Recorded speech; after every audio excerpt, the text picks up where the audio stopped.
Tanya Sajan Ulama.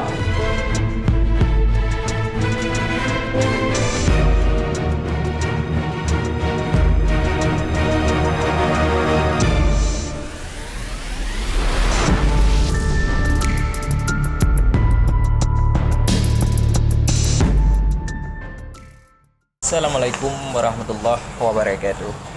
Assalamualaikum. Waalaikumsalam. Sahabat Spekta sekalian dan Syederalun dimanapun Anda berada. Pada kali ini saya ingin mengajak kepada sahabat Spekta sekalian untuk membenci terhadap kemaksiatan. Boom, pow. Mengapa? Karena kan Al-Imam Maimun bin Mihran, beliau merupakan ulama tasawuf, dan beliau mengatakan yang bahwa seseorang yang membenci terhadap kemaksiatan itu terlebih berat timbangannya ditimbang kita yang ahli beribadat, akan tetapi kita condong terhadap kemaksiatan. Oleh karena demikian, pada sahabat sekalian, mungkin pada zaman yang era serba canggih ini, tipis untuk kita membenci terhadap kemaksiatan. Bahkan kita berpartisipasi untuk membantu kemaksiatan. Nabi SAW bersabda, barang siapa yang membenci, yang melihat kemungkaran, kemaksiatan, maka hendaklah ia menegah dengan tangannya. Dan barang siapa yang melihat kejahatan, kemungkaran, maka dia akan menegah dengan lisannya. Dan barang siapa yang melihat kemungkaran, maka hendak ia cegah dengan hatinya. Tak jauhi maksiat walaupun kita berada di tempat maksiat.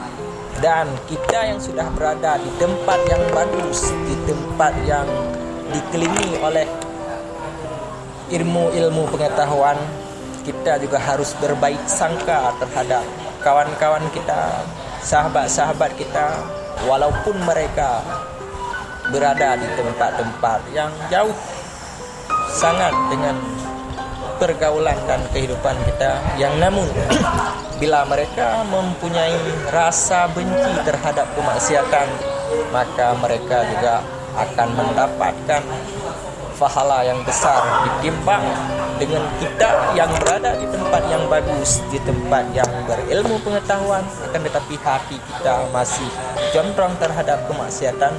Maka mulialah mereka yang berada di tempat kemaksiatan, yang namun mereka membenci terhadap kemaksiatan. Maka pada sahabat-sahabat sekalian, mari kita berbaik sangka terhadap kawan kita dan berbuat baik terhadap kawan kita, karena husnul khatimah seseorang dikarenakan seseorang tersebut berbaik sangka terhadap ikhwannya pada tetangganya, dan akan menjadi su'ul khatimah seseorang bila seseorang tersebut berburuk sangka terhadap ikhwannya, kawannya, dan kepada tetangganya.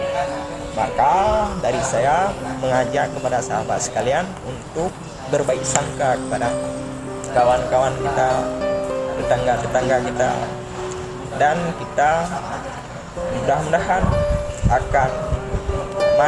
akan mendapatkan hikmah dari berbaik sangka tersebut. Maka dari saya